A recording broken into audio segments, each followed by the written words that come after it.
khilafah dan komunisme, antara tesa, antitesa, atau hipotesa. Oleh Anto Permana dari Tanhana Dharma Manggrava Institute. Banyak pertanyaan muncul, mengapa foto Imam Besar Habib Rizik Syihab dibakar? Mengapa imam masjid lagi sholat ditusuk orang tak dikenal?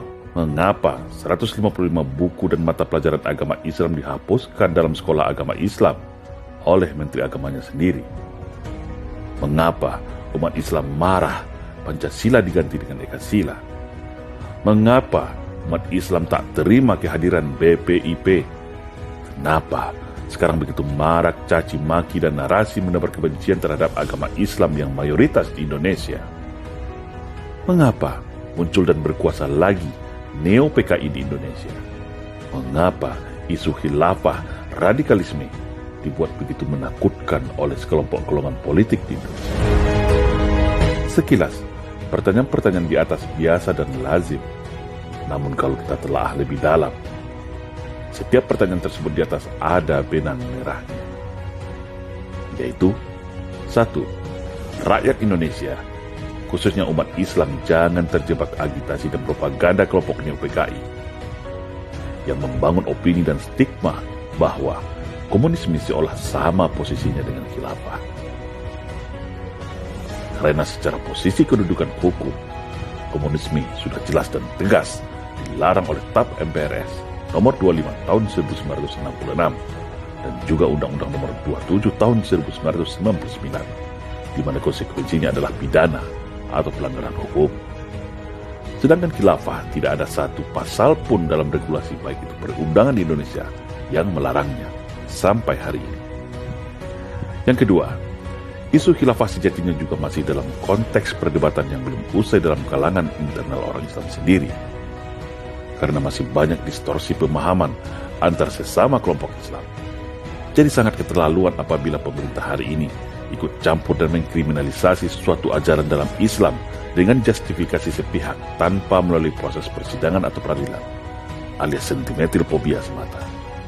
Yang ketiga, jauh berbeda dengan komunisme yang dahulu dibawa oleh PKI, di mana secara fakta sejarah, PKI telah melakukan pemberontakan berulang kali, di mana luka kebiadaban dan kekejaman PKI yang haus darah ini masih sangat membekas bagi seluruh rakyat Indonesia. Saksi hidupnya pun masih ada sampai hari ini. Semua itu bukan cerita kaleng-kaleng guys, tapi fakta sejarah. Sedangkan konsep khilafah tidak pernah melakukan pemberontakan atau pembunuhan di Indonesia seperti PKI. Yang keempat, sudah jadi rahasia umum bahwasanya pasca reformasi saat ini, para anasir antek Neo-PKI ini bukan hanya sekedar bangkit lagi, tapi sudah berkuasa dan menyusup kemana-mana ke dalam sendi kekuasaan negara. Kelompok Neo-PKI ini jago akan hal ini guys. Jadi gerakan klandestin atau gerakan bawah tanah kelompok Neo-PKI ini tidak bisa disikapi dengan secara formil dan biasa. Upaya menjadikan RUU HIP dan BPIP adalah fakta empiris bahwasanya agenda komunisme itu sudah nyata dan ada di depan hidung kita. Karena kedok mereka saat ini sudah terbongkar, dan yang membongkar serta yang melawannya kembali adalah umat Islam. Makanya, para kelompok Neo-PKI ini memainkan strategi umpan balik, serangan balasan membabi buta dengan memborbardir isu khilafah, radikalisme, intoleransi untuk kembali membungkam dan menyudutkan umat Islam. Yang korupsi siapa? Yang berkuasa siapa? Yang buat hutang negara siapa? Yang jual aset negara siapa? Yang ganti Pancasila siapa? Yang jadi budak Cina siapa? Yang merusak negara ini siapa? Yang menjual kekayaan alam secara obral pada asing dan asing itu siapa? Yang dijadikan musuh malah agama dan ulama. Lihatlah di Senayan kemarin. Judulnya demo kawal Pancasila. Yang kekeh ganti Pancasila adalah para anggota DPR. Tapi yang dibakar malah fotonya Habib Rizik. Yang dicaci maki adalah Islam dan khilafah. Aneh dan lucu bukan? Itulah khas kerjaannya Neo-PKI dari dulu. Buat sendiri, teriak sendiri, tuduh sendiri, caci maki sendiri, senang sendiri dan untuk tipu publik. Yang kelima, dengan berhasilnya kelompok Neo-PKI ini masuk dan mengendalikan pusat kekuasaan, maka mereka leluasa menangkapi para aktivis Islam. Sebaliknya, membackup semua pembenci Islam menjadi seolah kebal hukum, menteror ulama dan pegiat dakwah Islam dengan penikaman dan ancaman, serta secara formil pemerintah membuat kampanye di setiap institusi bahwa radikalisme, khilafah adalah ancaman dan musuh negara. Kita bisa melihat upaya ini begitu kuat melalui seminar ataupun diskusi yang dilakukan oleh struktural pemerintahan, termasuk juga TNI Polri, yaitu diskusi atau seminar yang bertemakan radikalisme, khilafah dan intoleransi, di mana ujungnya adalah penanaman doktrin agar umat Islam sendiri seolah dipaksa untuk ikut doktrin yang didikte narasi-narasi yang mereka buat sendiri, bahwa musuh negara itu khilafah dan radikal, atau konkretnya semua mengarah kepada Islam, seolah Islamlah yang penjahat di negeri ini. Namun, ketika seminar ini diprotes dan dipertanyakan oleh kelompok Islam, kenapa arahnya tendensius dan memojokkan Islam? Jawabannya selalu, ini sudah arahan dari pimpinan. Padahal, mana mungkin bisa merubah Indonesia jadi negara khilafah, di mana jalurnya cuma ada dua, yaitu melalui partai politik dan kudeta militer. Dan itu pun tak mungkin bisa dilakukan, karena tak ada partai politik yang usung khilafah, walau partai Islam sekalipun, dan juga tak ada tentara yang mau usung khilafah. Ini juga membuktikan bahwa perspektif analisa ancaman TNI adalah tepat dan akurat, bahwa ternyata memang PKI atau neokomunisme itu benar-benar nyata dan ada. Gerakan pengusulan RUU, HIP, dan BPIP dan Pancasila versi 1 Juni 1945, bukti nyatanya.